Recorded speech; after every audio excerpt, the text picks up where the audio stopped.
সত্যৰ সন্ধানী প্ৰত্যেকগৰাকী দৰ্শক তথা শ্ৰোতালৈ আমাৰ একমাত্ৰ পথ নামৰ ইউটিউব চেনেলটিৰ তৰফৰ পৰা আমি জনাইছোঁ আমাৰ আন্তৰিক হিয়া ভৰা অভিবাদন সালামুন আলাইকুম। প্ৰিয় দৰ্শকবৃন্দ, ইতিমধ্যে বিগত সময়ছোৱাত আমি কোৰআন মজিদৰ আয়াত তথা বিষয়ভিত্তিক আলোচনাৰ যি ধাৰাবাহিকতা চলাই আহিছোঁ, উক্ত ধাৰাবাহিকতাৰ আজিৰ 733 নং খণ্ডটিৰ মাজলৈ আমি আপোনালোক সকলোকে স্বাগতম জনাইছোঁ।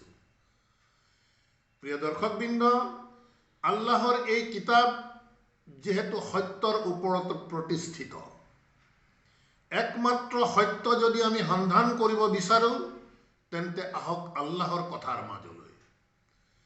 আল্লাহৰ কথা আল্লাহে আহসানুল হাদিস বুলি অভিহিত কৰিছে। গতিকে আল্লাহৰ দ্বাৰা নাজিলকৃত হাদিস যেহেতু আমাৰ হাতত আছে, যি হাদিসৰ মাজত কোনো জয়ীফ হাদিস, জাল হাদিস থকাৰ কোনো অৱকাশ নাই, তেনে এক সুন্দৰতম, তেনে এক সৰ্বোত্তম হাদিসৰ প্ৰতি আমি আপোনালোক সকলোকে দাৱাত জনাইছোঁ। আহক, জীৱন যিহেতু খুবেই খন্তেকীয়া, গতিকে যি সময় আল্লাহ সুবহানাহু ওয়া তাআলাই আমাৰ বাবে মনোনীত কৰিছে, সেই সময়ছোৱাৰ মাজত আমি সত্যৰ পথত থাকোঁ। আমি পুনৰ কৈছোঁ, সত্যৰ পথ একমাত্ৰ আল্লাহৰ দেখুওৱা পথ।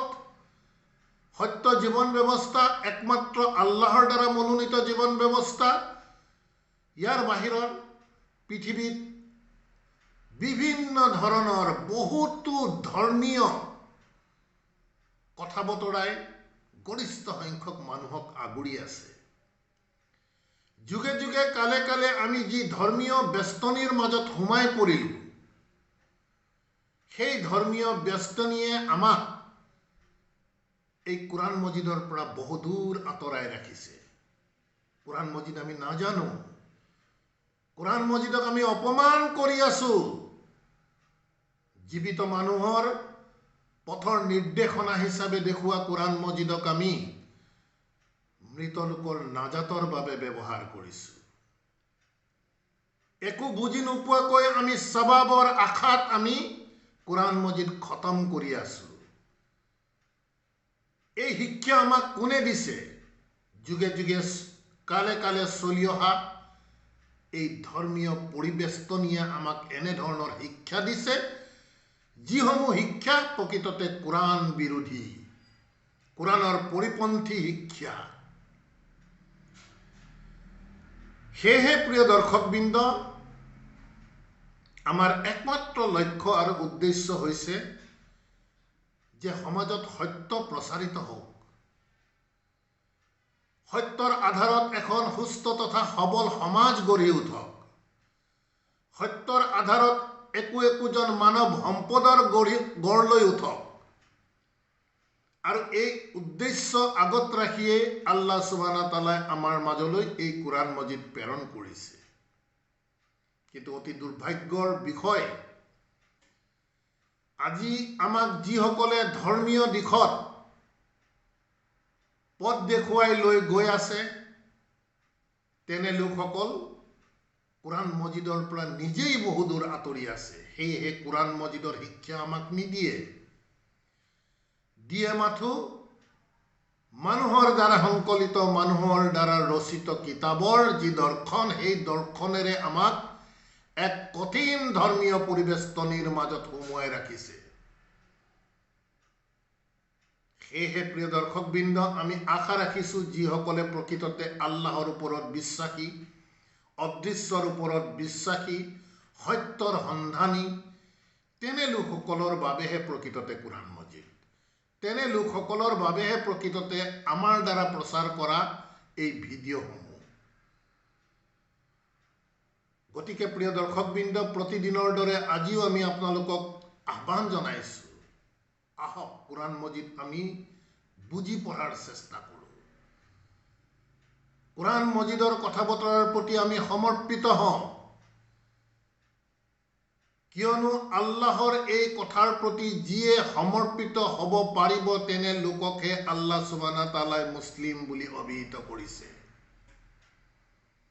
আমাৰ নামৰ পিছত আলী হুছেইন ৰহমান আমি সরকারি যিকোনো ধরনের ফর্ম ফিল আপ করতে রিলিজন ইসলাম বলে লিখি দিলেই আমি মুসলিম নহওঁ অন্তত আল্লাহর দৃষ্টিত মুসলিম হবলৈ হলে আল্লাহর দ্বারা নাজিলকৃত কোরআন মজিদৰ কথা বতৰাৰ প্ৰতি আমি সমৰ্পিত হব লাগিব সমৰ্পিত হওয়াৰ অৰ্থ হইছে আল্লাহে যেনে ধৰণে কৈছে আমি ঠিক তেনে ধৰণে মানি চলিব লাগিব আমাৰ নিজ ইচ্ছাক প্ৰাধান্য আমি দিব নোৱাৰিম আমাৰ চয়েস আমি লব নোৱাৰিম আমার চয়েস হইছে একমাত্র সঠিক চয়েস হইছে আল্লাহর দ্বারা নাজিলকৃত কোরআন মজিদ যি কি নহওক প্রিয় দর্শকবৃন্দ আমার মাজত কোরআন মজিদৰ চৰ্চা নথকাৰ বাবেই ধৰ্মীয় পৰিবেষ্টনীৰ কথা বতৰাই আমাক বহুতো কোৰআনৰ দৰ্শনৰ পৰা আঁতৰাই ৰাখিছে সেয়েহে আমি ধৰ্মীয়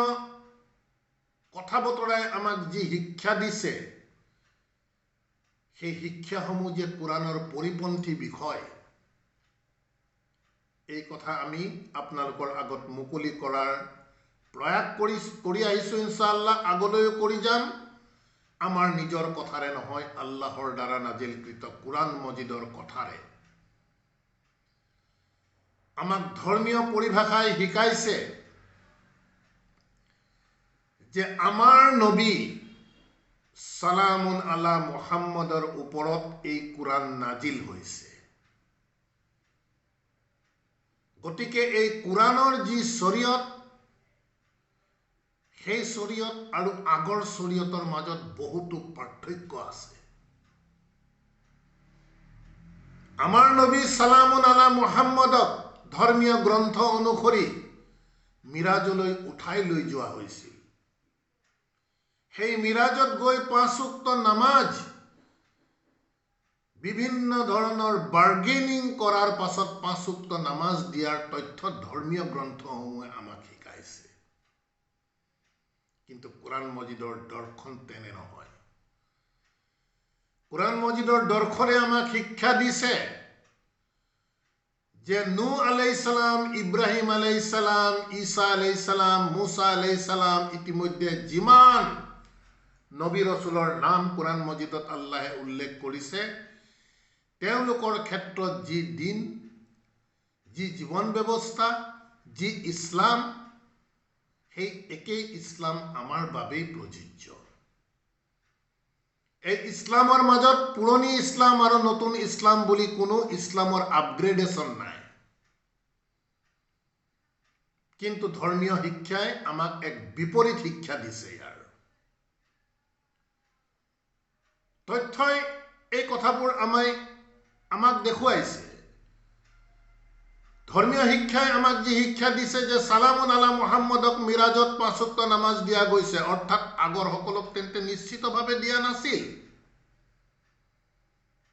আমাৰ আলিম উলামাসকলক প্ৰশ্ন কৰিলে তেওঁলোকে আমাক কোনো যুক্তি নোহোৱাকৈ কোনো তথ্য নোহোৱাকৈ এনে কিছুমান উত্তৰ আমাক দিব বিচাৰে সেই উত্তৰেৰে আমি কেতিয়াও কিন্তু সন্তুষ্ট হ'ব নোৱাৰো তেওঁলোকে কয় যে আগৰ নামাজ বেলেগ আছিল এতিয়াৰ নামাজ বেলেগ আগৰ ৰোজা বেলেগ আছিল এতিয়াৰ ৰোজা বেলেগ ইত্যাদি ইত্যাদি বিভিন্ন ধৰণৰ বিভ্ৰান্তিকৰ কথাৰে মানুহক সঠিক পথৰ কেতিয়াও সন্ধান দিব নোৱাৰে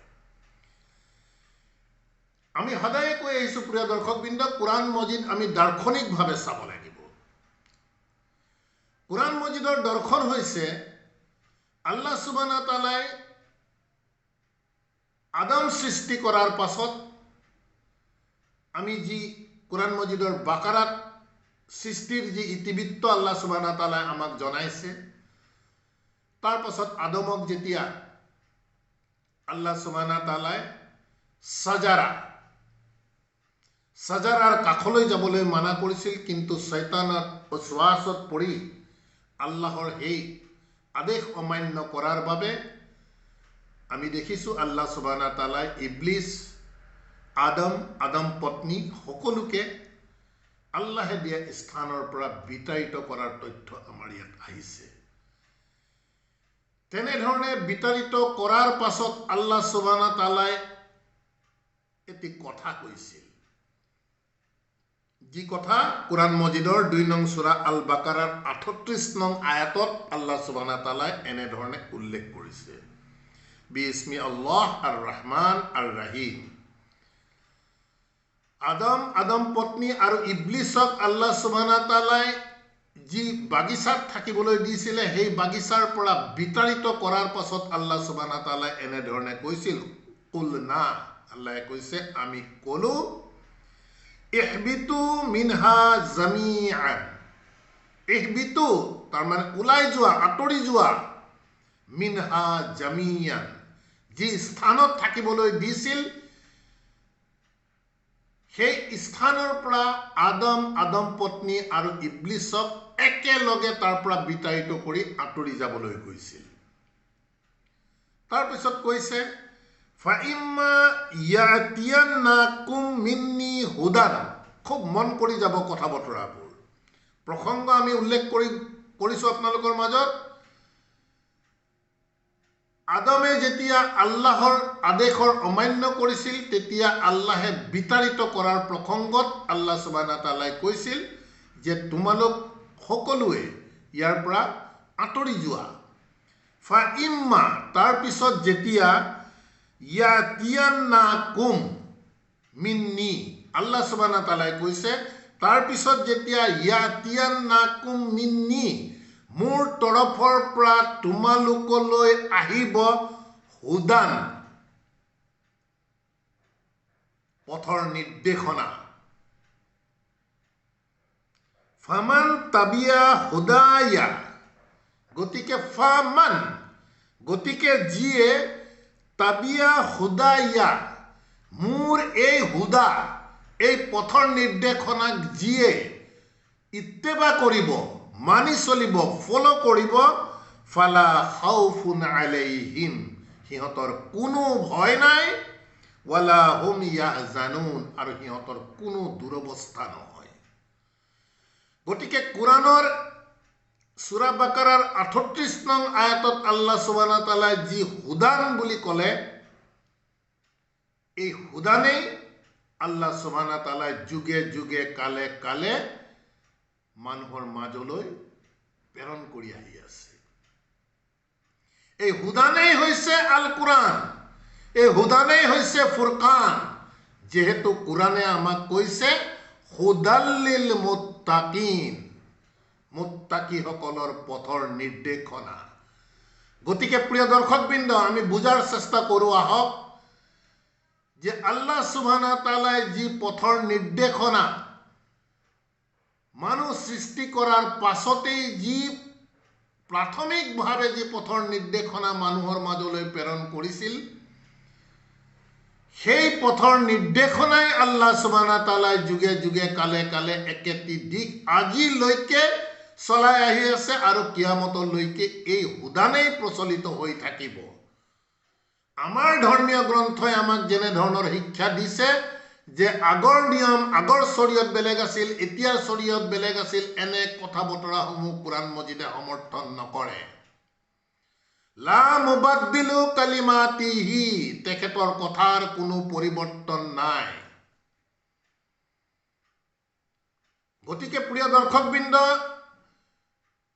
এই কথা বতৰাবোৰ কোৰানৰ দাৰ্শনিক কথা আয়াত আমি খুব গভীৰভাৱে পঢ়িলে প্ৰকৃততে এনে কথা বতৰাবোৰৰ আমি প্ৰকৃত ৰহস্য প্ৰকৃত দৰ্শন ইনশাআল্লাহ আল্লাহ সুবহানাহু ওয়া তাআলা আমাক বুজাব গতিকে কোৰান মজিদৰ 2 নং সূৰা আল বাকাৰাৰ 38 নং আয়াতত আল্লাহ সুবহানাহু ওয়া তাআলাই যি আদমৰ ক্ষেত্ৰত ক'লে যে তোমালোকৰ প্ৰতি যেতিয়া মোৰ তৰফৰ পৰা হুদান যাব এই হুদানক যিয়ে অনুসৰণ কৰি চলিব তেওঁৰ কোনো ভয় নাই তেওঁ কোনো চিন্তা কৰিবলগীয়া তেওঁৰ কোনো বিষয় নাথাকিব গতিকে প্ৰিয় দৰ্শকবৃন্দ বহুতো কথা ইয়াৰ পৰা স্পষ্ট হয় আমি অনুসৰণ কৰিব লাগিব আল্লাহৰ তৰফৰ পৰা অহা হুদা অৰ্থাৎ কোৰান মজিদক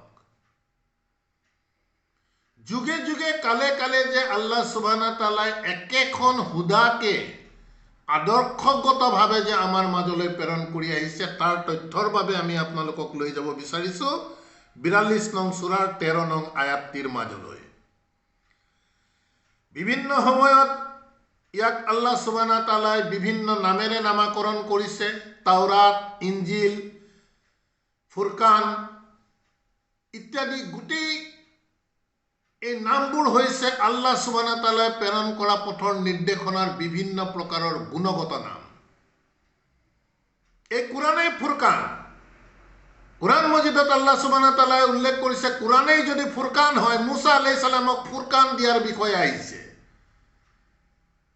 তেন্তে আল্লাহ কি ফুৰকানৰ আপগ্ৰেড কৰিছে নেকি?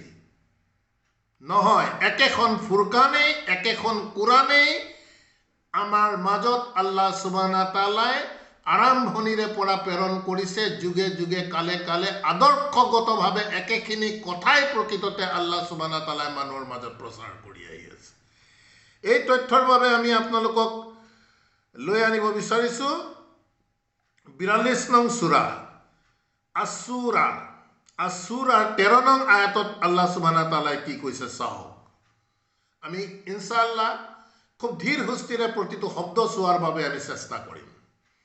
আল্লাহ সুবহানাহু ওয়া তাআলাই কৈছে সাৰা লাকুম মিনাদ-দীনি, সাৰা শৰীয়ত বিধি-বিধান, লাকুম তোমালোকৰ বাবে। আমি চিন্তা কৰিব লাগিব এই লাকুম বুলি যে কৈছে তোমালোক, এই তোমালোক কোন? প্ৰত্যেক গৰাকী আল্লাহৰ বিশ্বাসী প্ৰত্যেক গৰাকী বান্দাকে আল্লাহ সুবহানাহু ওয়া তাআলাই তোমালোক বুলি অভিহিত কৰিছে। কোৰআন মজিদ কোনো আসাতিৰুল আউয়ালিন নহয়, পুৰণিকলীয়া কিচ্ছা কাহিনী নহয়। কোৰআন মজিদৰ দৰ্শন সদায় বৰ্তমান। এই কথা বতৰাবোৰ আমি বুজাৰ চেষ্টা কৰোঁ। আহক প্ৰিয় দৰ্শকবৃন্দ, সাৰা লাকুম, ইয়াত যে কৈছে সাৰা বিধি বিধান শৰীয়ত, লাকুম তোমালোকৰ বাবে। এই তোমালোক প্ৰত্যেকটো যুগৰ প্ৰত্যেকটো সময়ৰ প্ৰত্যেক গৰাকী পাঠকক উদ্দেশ্য কৰি তোমালোক বুলি অভিহিত কৰিছে। গতিকে আজিৰ যুগত আল্লাহ সুবহানাহু ওয়া তাআলাই এই কথা বতৰা আমাক কৈছে, আপোনাক কৈছে, মোক কৈছে যে শৰীয়ত তোমালোকৰ বাবে, মিনাদ-দীন, দিন হৈছে আল্লাহৰ দ্বাৰা মনোনীত জীৱন ব্যৱস্থা। আমাৰ এই খন্তেকীয়া জীৱনত মানুহে বিভিন্ন পথেৰে পৰিচালিত হয়। নিজৰ ইচ্ছা অনুসৰি মানুহে পথৰ সিলেকশন কৰে। আল্লাহৰ কিতাবে কিন্তু সেই অধিকাৰ আমাক দিয়া নাই। আল্লাহ সুবহানাহু ওয়া তাআলাৰ দৃষ্টিত আমাৰ জীৱন ব্যৱস্থাৰ যি পৰিচালনাৰ যি নীতি নিৰ্দেশনা, যি শৰীয়ত আল্লাহৰ দ্বাৰা মনোনীত, ইন্না দীনা ইনদাল্লাহি আল ইছলাম, আল্লাহ সুবহানাহু ওয়া তাআলাই কৈছে আল্লাহৰ ওচৰত জীৱন ব্যৱস্থা হৈছে আল ইছলাম, অৰ্থাৎ আল্লাহৰ এই কথা বতৰাসমূহৰ প্ৰতি সমৰ্পিত হৈ যোৱাটোৱেই হৈছে আল্লাহৰ দ্বাৰা মনোনীত দিন ইছলাম। দিন ইছলাম কোনো বিশেষ ধৰ্ম নহয়। কোৰআন মজিদ সমগ্ৰ মানৱ জাতিৰ বাবে আল্লাহ সুবহানাহু ওয়া তাআলাই প্ৰেৰণ কৰি এটি পথৰ নিৰ্দেশনা দিছে। সেই পথৰ নিৰ্দেশনাত যিয়েই প্ৰকৃততে সমৰ্পিত হৈ সেই অনুসৰি চলিব তেওঁই মুছলিম, আৰু তেওঁ পৰিচালিত হোৱা পথটোৰ নাম হৈছে ইছলাম, আল ইছলাম। আল্লাহ সুবহানাহু ওয়া তাআলাই এই ইছলাম পৰিপূৰ্ণভাৱে আমাক কোৰআন মজিদৰ মাধ্যমেৰে দিছে। আল ইয়াউমা আকমালতু লাকুম দীনাকুম, আল্লাহ সুবহানাহু ওয়া তাআলাই কৈছে যে আজি তোমালোকৰ বাবে তোমালোকৰ দিন পৰিপূৰ্ণ কৰি দিছো। এই কথা বতৰাবোৰ আমি খুব চিন্তা চৰ্চা কৰিব লাগিব। আল্লাহৰ দ্বাৰা পৰিপূৰ্ণ কৰি দিয়া দিন, যি জীৱন পৰিচালনাৰ যি পদ্ধতি, সেই পদ্ধতি আল্লাহ সুবহানাহু ওয়া তাআলাই কোৰআন মজিদত পৰিপূৰ্ণভাৱে আল্লাহে বিস্তাৰিতভাৱে ব্যাখ্যা কৰি দিছে। কোৰআন মজিদ আমাৰ চৰ্চাৰ বিষয় নোহোৱাৰ বাবে এই কথা বতৰাবোৰ আমি বুজি পোৱা নাই।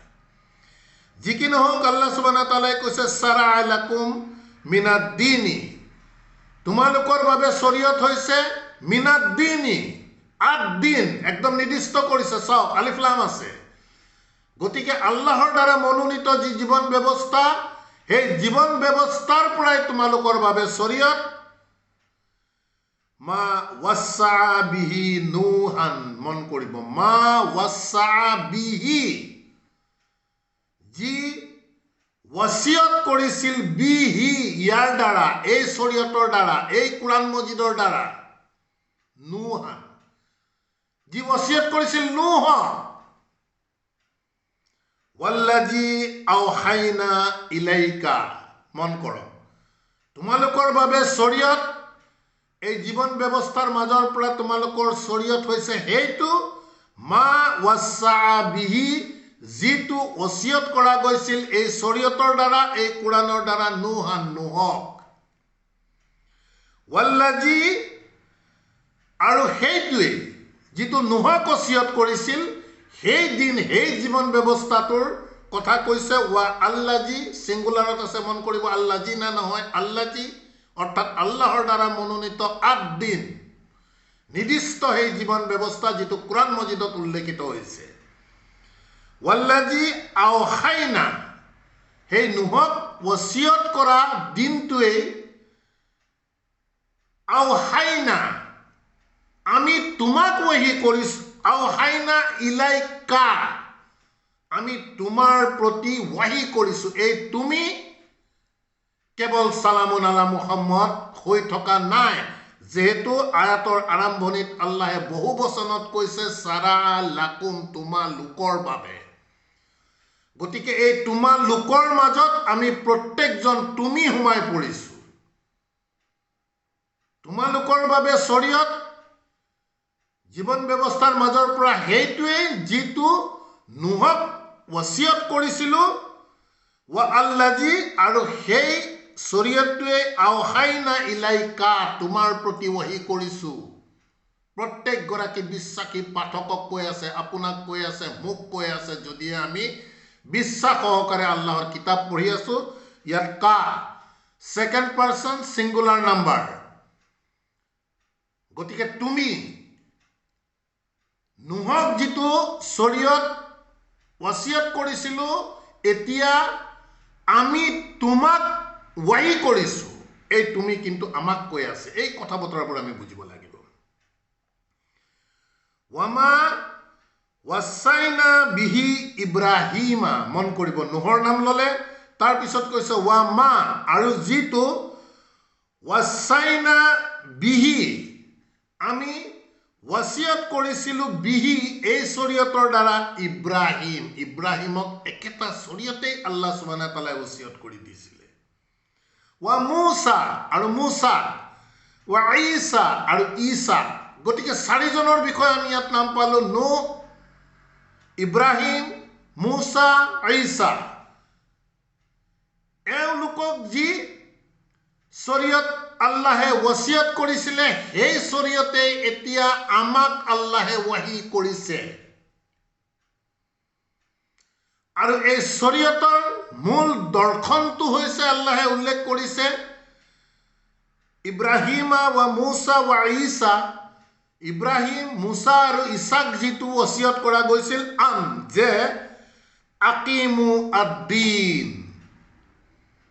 কায়েম কৰা, প্ৰতিষ্ঠিত কৰা, আদ-দিন, সেই নিৰ্দিষ্ট আল্লাহৰ দ্বাৰা মনোনীত জীৱন ব্যৱস্থা, যিটো কোৰআনত উল্লেখিত হৈছে, সেইটো হৈছে আদ-দিন, আল্লাহৰ দ্বাৰা মনোনীত নিৰ্দিষ্ট এক জীৱন ব্যৱস্থা।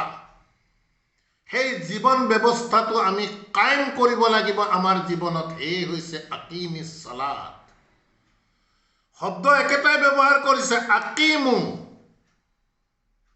আদ-দিন বুলি কৈছে। গতিকে আল্লাহে যি জীৱন ব্যৱস্থা আমাক ইয়াত দেখুৱাই দিছে, আমাৰ জীৱন পৰিচালনাৰ পদ্ধতি যি দেখুৱাইছে, কি খাম, কি নাখাম, কি বিষয়বস্তু আল্লাহে প্ৰহিবিট কৰিছে, আমাৰ নিকাহ সম্পৰ্কীয়, আমাৰ তালাক সম্পৰ্কীয় বিভিন্ন বিষয়, যিমানবোৰ বিষয় আল্লাহ সুবহানাহু ওয়া তাআলা ইয়াত উল্লেখ কৰিছে, মিছা কথা নকবা, পিতা মাতাক ডাঙৰ কথা নকবা, যুগ্মপথ অন্যায় নকৰিবা, ফাহিছাতৰ পৰা তোমালোকে আঁতৰি থাকিবা, নিজৰ দৃষ্টি সদায় অশ্লীলতাৰ পৰা আঁতৰাই ৰাখিবা, ইত্যাদি ইত্যাদি যিমানবোৰ আল্লাহ সুবহানাহু ওয়া তাআলাৰ আদেশ আছে, এই গোটেই আদেশবোৰেই হৈছে আদ-দ্বীন, আল্লাহৰ দ্বাৰা মনোনীত জীৱন ব্যৱস্থা, আল্লাহৰ আদেশ। ইয়াত সেকেন্ড মানুহৰ কোনো অপচন নাই। কিন্তু দুখৰ বিষয়, আজি আমাক শৰীয়ত আমাক মানুহে দিয়ে। আমি আমিৰে শৰীয়ত সৃষ্টি কৰি লৈছো, শৰীয়তৰ আমিৰ একমাত্ৰ আল্লাহ, এই কথা আমি কিন্তু পাহৰি গলে নহব। মানুহ কেতিয়াও আমিৰে শৰীয়ত হব নোৱাৰে। যেহেতু এই শৰীয়ত আল্লাহৰ দ্বাৰা মনোনীত, আল্লাহৰ দ্বাৰা প্ৰেৰিত, গতিকে মানুহ কেনেকৈ এই শৰীয়তৰ আমিৰ হব? আমিৰ একমাত্ৰ আল্লাহ। এই কথা বতৰাবোৰ জানো কোনোবাই হয়তো চিন্তা নকৰিব পাৰে, আল্লাহ সুবহানাহু ওয়া তাআলাই কিন্তু আমাক চিন্তা কৰিবৰ কাৰণে উৎসাহিত কৰিছে। সেয়েহে আমি আপোনালোকৰ মাজতো ইয়াক প্ৰচাৰ কৰি দিছো, বিষয়বস্তু আপোনালোকে নিজে নিজে বিবেচনা কৰিব। গতিকে কৈছে ওসিয়ত নুহৰ পৰা আদি কৰি ইব্ৰাহিম, ঈসা, মুসাৰ এটাই কথা, আল্লাহৰ দ্বাৰা মনোনীত যি জীৱন ব্যৱস্থা, আকিমু আদ-দ্বীন, এই দিনটোক আমি কায়েম কৰিব লাগিব, আমাৰ জীৱনত বাস্তৱায়িত কৰিব লাগিব। ওয়ালা তাতাফাৰৰাকু ফিহি, আৰু আল্লাহৰ আদেশ আছে ওয়ালা তাতাফাৰৰাকু ফিহি, এই দিনটোৰ মাজত তোমালোকে কেতিয়াও ফিৰকা বন্দী নকৰিবা। আমিতো গোটেই ফিৰকা বন্দীৰ মাজতে আমি গৰিষ্ঠ সংখ্যক আবদ্ধ হৈ আছো। প্ৰাথমিকভাৱে চিয়া, সুন্নি, তাৰ পাছত আকৌ সুন্নিৰ মাজত অসংখ্য, আমি এটা নাম ল'ব বিচৰা নাই, অসংখ্য ভাৱে আমি ফিৰকা বন্দী হৈছো। আল্লাহৰ প্ৰত্যেকটো আদেশেই দেখা গৈছে যে গৰিষ্ঠ সংখ্যক আদেশ আমি কিন্তু অমান্য কৰিছো। এই কথা বতৰাবোৰ প্ৰিয় দৰ্শকবৃন্দ সময় থাকোঁতেই আহক, আমি যদি চিন্তা নকৰো বহুত ডাঙৰ বিপদ কিন্তু আহি আছে। কোনো সন্দেহ নাই, আল্লাহৰ কিতাবৰ প্ৰতি সমৰ্পিত হৈ সেই অনুসাৰে যদি আমি দিন কায়েম কৰিব পাৰো, তেতিয়াহে ইনশাআল্লাহ আল্লাহৰ দ্বাৰা পুৰস্কাৰ পাম, অন্যথা কিন্তু জুই দলিয়াই দিব। আমি ভয় খাবলৈ শিকোৱা হওক, আল্লাহৰ কিতাব আমাক সাৱধান কৰিছে। এই সাৱধান বাণীসমূহ আমি আপোনালোকৰ মাজত দাঙি ধৰাৰ চেষ্টা কৰিছো, নিজেও সাৱধান হোৱাৰ চেষ্টা কৰিছো। এতিয়া বিচাৰ বিবেচনা আপোনালোকে কৰিব প্ৰিয় দৰ্শকবৃন্দ। যদি নিজকে মুছলিম বুলি দাবী কৰিব বিচাৰিছে, তেন্তে আহক আল্লাহৰ সত্যৰ সন্ধান কৰক। মানুহৰ দ্বাৰা ৰচিত এই দিন প্ৰচলিত যি ইছলাম ধৰ্ম চলি আছে, ই আল্লাহৰ দ্বাৰা মনোনীত নহয়, আল্লাহে দিয়া শৰীয়ত নহয়। মিৰাজত গৈ 5 ওয়াক্ত নামাজ দিয়াৰ বিষয়বস্তু কোৰআন মজিদৰ ক'তো উল্লেখ নাই। জমজমৰ পানীত চিফা থকাৰ কথা কোনো উল্লেখ নাই। দাড়ি ৰাখিব লাগিব, টুপি পিন্ধিব লাগিব, উল্লেখ নাই। টাকনুৰ ওপৰত কাপোৰ পিন্ধিব লাগিব, উল্লেখ নাই। সুন্নতি লিবাস আমি পালন কৰিলে সৱাব আছে, কোনো উল্লেখ নাই। গতিকে উল্লেখ নথকা বিষয়ৰ মাজতেই প্ৰিয় দৰ্শকবৃন্দ আমি কিন্তু ক'ব নোৱাৰাকৈ আমি কিন্তু বান্ধ খাই আছো। আমি আশা ৰাখিছো প্ৰিয় দৰ্শকবৃন্দ, কাকো হেয় প্ৰতিপন্ন কৰাৰ উদ্দেশ্যৰে প্ৰকৃততে আমি এই ভিডিঅ'লৈ আপোনালোকৰ মাজলৈ অহা নাই। আল্লাহক সাক্ষী ৰাখি আমি কথা বতৰাসমূহ কৈছো যে আল্লাহৰ কিতাপ আমি প্ৰচাৰ কৰিবৰ চেষ্টা কৰিছো। যিসকলে আল্লাহৰ প্ৰতি বিশ্বাসী, সত্যৰ সন্ধানী, তেওঁলোকৰ বাবেহে আমাৰ ভিডিঅ'। অন্যথা কিন্তু টাইম পাছ কৰাৰ উদ্দেশ্যৰে আল্লাহৰ কিতাপ নহয়। আল্লাহৰ কিতাপ বুজিব লাগিব, আল্লাহৰ কিতাপ মানিব লাগিব, আল্লাহৰ কথাত সমৰ্পিত হ'ব লাগিব, তেতিয়া আমি মুছলিম হৈ ইনশাআল্লাহ সফল হ'ব পাৰিম। গতিকে কৈছে ওয়ালা তাতাফাৰৰাকু ফিহি, আল্লাহৰ এই দিন ইছলামৰ মাজত কোনো ধৰণৰ ফিৰকাবন্দী তোমালোকে নকৰিবা। কাবুৰা আলাল মুশৰিকিন, এই কথাটো কিন্তু মুশৰিকসকলৰ বাবে কিন্তু খুব কষ্টকৰ, সিহঁতে ভাল নাপায়। আৰু মুশৰিক কাক? আল্লাহৰ এই মনোনীত দিনৰ সৈতে আল্লাহৰ নোহোৱা কথাক যিয়ে কৰিব, তেওঁৱেই আল্লাহৰ কথাৰ সৈতে এছ'চিয়েট কৰা হ'ব, তেওঁৱেই কিন্তু এই মুশৰিকৰ অন্তৰ্ভুক্ত হৈ যাব। কথা বতৰাবোৰ আমি ক'বলৈ বাধ্য হৈছো, কিয়নো সত্য গোপন কৰাৰ অপৰাধত আমি যাতে আল্লাহৰ প্ৰশ্নবানৰ সন্মুখীন হ'বলগীয়া নহয়। সেইবাবেহে প্ৰকৃততে আমি কথা বতৰাসমূহ আপোনালোকৰ বিবেচনাৰ বাবেহে আমি দাঙি ধৰিছোঁ। আল্লাহে কৈছে কাবুৰা আলাল মুশৰিকিন মা তাদউনা, আল্লাহে কৈছে মা তাদউহুম ইলাইহিম, যেতিয়া এই মুশৰিকসকল আল্লাহৰ কিতাবৰ সৈতে, আল্লাহৰ কথাৰ সৈতে, আল্লাহৰ সৈতে অভিভাৱক হিচাপে আনৰ কথাক যিসকলে মানি চলে, সেই লোকসকলে আল্লাহে কৈছে যে সিহঁতৰ বাবে কাবুৰা, সিহঁতে খুব কষ্ট কৰে, সিহঁতে ভাল নাপাব। আলা আল মুশৰিকিন মা তাদউহুম ইলাইহি, যেতিয়া সিহঁতক আল্লাহৰ দিশলৈ দাৱাত দি থাকিবা। আমি একমাত্ৰ পথনামনি ইউটিউব চেনেলটিৰ তৰফৰ পৰা কেৱল আল্লাহৰ দিশলৈহে আমি আপোনালোকক আহ্বান কৰি আছোঁ। এই কথা বতৰাবোৰ বিবেচনা আপোনালোকে কৰক। আল্লাহৰ কথাৰ বাহিৰত আমি আন কোনো কথাৰ প্ৰতি আমি কেতিয়াও আপোনালোকক আমন্ত্ৰণ জনোৱা নাই বা কেতিয়াও আপোনালোকৰ মাজত প্ৰচাৰ কৰাৰ চেষ্টা কৰা নাই। আল্লাহে কৈছে আল্লাহু ইয়াস্তাবি ইলাইহি, আল্লাহে মনোনীত কৰি ল'ব ইলাইহি, তেওঁৰ দিশলৈ, মান ইয়াসাউ, যি বিচাৰিব, যি সমৰ্পিত হ'ব বিচাৰিব, আল্লাহৰ শৰীয়ত একমাত্ৰ কোৰআন বুলি যিসকলে মানি লৈ আগবাঢ়ি আহিব বিচাৰিব, আল্লাহে তেওঁলোকক মনোনীত কৰিব, চিলেক্ট কৰিব।